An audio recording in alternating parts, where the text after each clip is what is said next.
ఈనాడు రిపోర్టును లేకపోతే ఏబిఎన్ రిపోర్టును లేకపోతే టీడీఎల్ రిపోర్టును అధ్యక్ష ఇది చాలా అనవసరంగా కామెంట్ చేయకూడదు. నేను అడుగుతుంది ఒకటి, మేము ఒకటి, మీరు ఏదైతే ఈ బడ్జెట్లో ఇంకో విషయం అధ్యక్ష, ఇంతసేపు మా మినిస్టర్ గారు వచ్చి ఆవేశపడి ఎందుకు ఆవేశపడుతున్నారో నాకేది అర్థం అవ్వట్లేదు. ఊరికైనా మా ప్రధానమంత్రి ఫసల్ బీమా ఉంది, కాప్ ఇన్సూరెన్స్ సంబంధించి ఎంత అధ్యక్ష ఈ సంవత్సరం బడ్జెట్ పెట్టింది 250 కోట్లు, 54 కోట్లు. మన రాష్ట్రానికి ఎంత కావాలి అధ్యక్ష? ఆలోచించండి అధ్యక్ష. ఇదేనా రైతు ప్రభుత్వం? ఏనండి మీరు మాట్లాడి చెప్పండి సమాధానం. మీరు మాట్లాడి చెప్పండి సమాధానం. మీరు మాట్లాడి చెప్పండి. ఇంకా ఎన్ఆర్జీస్కి ఈ బడ్జెట్లో 8,500 కోట్లు వచ్చి పోస్ట్ చేశారు. స్టేట్ గవర్నమెంట్ పోర్షన్ ఎంత అధ్యక్ష? 40%. 40% మన బడ్జెట్లో 3 లక్షల కోట్లు ఎన్ఆర్జీస్ రాష్ట్రంకి ఎంత కావాలి? ఇగో 40% వచ్చి ఎంత అవసరం అనేది ఈ పుస్తకం చూపెట్టండి అధ్యక్ష, చూపెట్టండి. ఈ పుస్తకంలో ఎక్కడుంది ఎన్ఆర్జీస్ సంబంధించి? మీరు ఇంత పెడుతున్నాం, ఇంకో దీనికి ఎంత కావాలి? సరే 10% పెంచవచ్చు, తగ్గచ్చు, 10% తగ్గచ్చు, పెంచవచ్చు, కానీ ఇంతనే అసలు చూపెట్టండి. మీ అలకేషన్ అంత చూపెట్టండి. ఎక్కడుంది? 8,000 కోట్లు పోవచ్చు. 8,000 కోట్లు ఎవరిది? ప్రభుత్వం, కేంద్ర ప్రభుత్వం నుంచి 8,000 కోట్లు అంటే ఆ ప్రభుత్వం చూపెడతారు పుస్తకం. ఇది బడ్జెట్ అధ్యక్ష, దయచేసి ఆలోచించండి. ఏమనంటే ఊరికి కోపం అయిపోతున్నారు.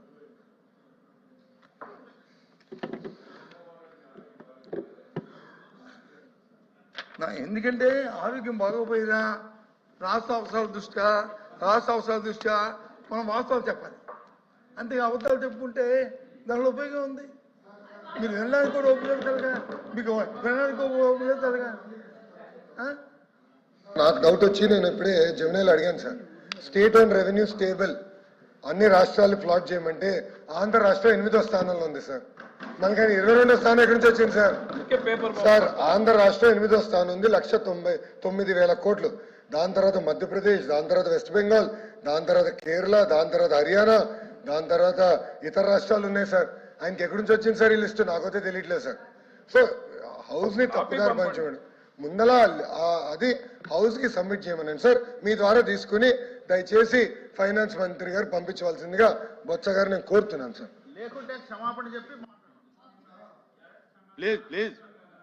క్షమాపణ చెప్పడానికి ప్లీజ్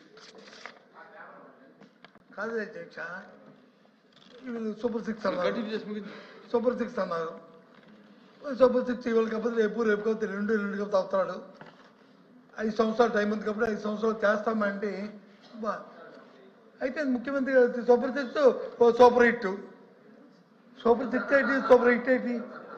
ఎక్కడ ఈ పుస్తకంలో మిగతా 3 సూపర్ 6 సంవత్సరాలు ఎక్కడున్నాయి? ఈ పుస్తకంలో ఎక్కడ తుమ్మడం శిక్ష? నిరుద్యోగ వృత్తి ఎక్కడ ఉంది? 50 సంవత్సరాలు మైళ్ళకి వచ్చి ఇస్తుందా? అది ఎక్కడ ఉంది?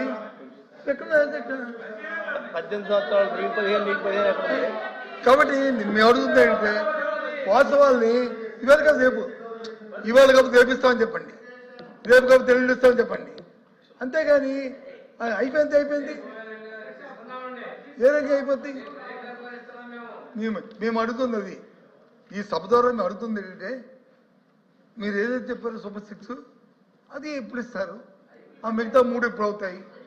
అవి ఎప్పుడు చేస్తారు? పోనీ ఇచ్చిన 3 అరకొరకు ఇచ్చారో పోయారో తెచ్చారో ఏదో అడుగుతున్నాయి, అది అడుగుతున్నా. మా సభ్యులు అడిగింది అది, దానికి సమాధానం లేదు సార్. కంక్లూడ్ చేయండి గారు, కంక్లూడ్ చేయండి. ఎల్ఓపి గారు కంక్లూడ్ చేయండి. ఆంజల్ గారు 5 minutes ఏది? ప్లీజ్ ఎల్ఓపి గారు ప్లీజ్. ఆంజల్ గారు మరి మా సభ్యుడు అడిగాడు 9,64,000 కోట్లు అప్పు వారసత్వంగా ఇచ్చారని చెప్పి ఫైనాన్స్ మినిస్టర్ గారు చెప్పారు. చెప్తే అది ఎక్కడి నుంచి ఇచ్చారండి? ఏ రిపోర్ట్లో ఉందని చూపమంటే వారసత్వం వైట్ పేపర్లో ఉందంట. వైట్ పేపర్ అయితే బడ్జెట్ బుక్లు ఇచ్చి బడ్జెట్ పుస్తకాలు ఇచ్చి ఇగో ఈ సంవత్సరం తప్పు ఉంది, ఈ సంవత్సరం తప్పు ఉంది చెప్పారు కదా. వైట్ పేపర్ ఏంటి? నేనెప్పుడు 15 సంవత్సరం మంత్రి కొన్నా వైట్ పేపర్ ఎప్పుడు పఠించాం, దాంట్లో ఎంత ఉంది అన్ని ఎప్పుడు చెప్పలేదే. అగో ఫార్మర్ ఫైనాన్స్ మినిస్టర్ అడగండి, ఎప్పుడైనా చెప్పేటట్టు వైట్ పేపర్ ఇచ్చాం అందుకే ఉంది అని చెప్పేసి అడగండి. నాకు ఇచ్చి చెప్పారు కదా మంత్రి గారు. అది కాదు కదా ఈ 9వ శరణాలు గేట్ అధ్యక్ష. ఎల్ఓపి గారు క్లోజ్ చేయండి. ఇంత ఓ పని చేయండి అధ్యక్ష, మీరు టైం పెట్టేయండి. ఆ టైం ప్రకారం మా మంత్రి ఎంత మాడతారు, నేనెంత మాడతాను, ఆయన ఎంత మాడతాడు, ఆ సభ్యుడు ఎంత మాడతాడు, ఆ ప్రకారం మాడతాం. నాకేం అభ్యంతరం లేదు. నేను రూల్స్ అవాయిడ్ చేయము, రూల్స్ ప్రకారం అంటాం. కంటిన్యూ. అది ఏంటి? అది